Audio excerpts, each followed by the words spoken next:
جس دور میں ہندوستان کی کئی نامور شخصیات غلامی کی زنجیریں توڑنے میں لگی تھی اور انگریز مذہب کے نام پر ہندوؤں اور مسلمانوں کو لڑانے میں لگے تھے، اس وقت ایک ایسی جانباز ہستی نے جنم لیا جس کی ساری زندگی ہمیں یہ درس دیتی ہے کہ وطن پرستی ایمان کا افضل ترین حصہ ہے، اور وہ جانباز کوئی اور نہیں بلکہ اشفاق اللہ خان ہے۔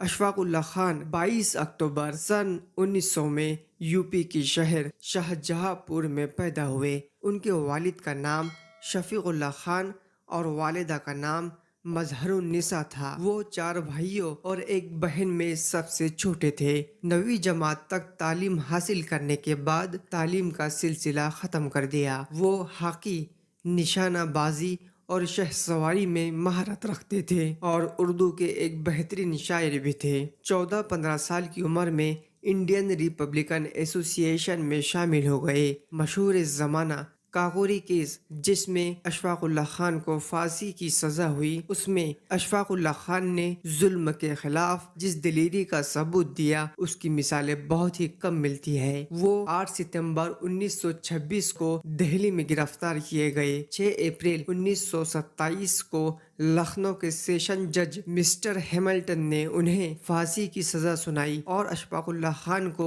19 دسمبر 1927 کو فیض آباد جیل میں پھانسی دے دی گئی۔ ایک تاریخ نویس لکھتی ہے کہ جیل میں رہتے ہوئے بھی اشفاق اللہ خان 5 وقت کی نماز پڑھا کرتے تھے۔ بے شک یہ نماز ہی کی برکت تھی کہ اشفاق اللہ خان نے بخوشی و عزت کے ساتھ اپنی جان قربان کر دی اور شہیدوں میں اپنا نام درج کرا دیا۔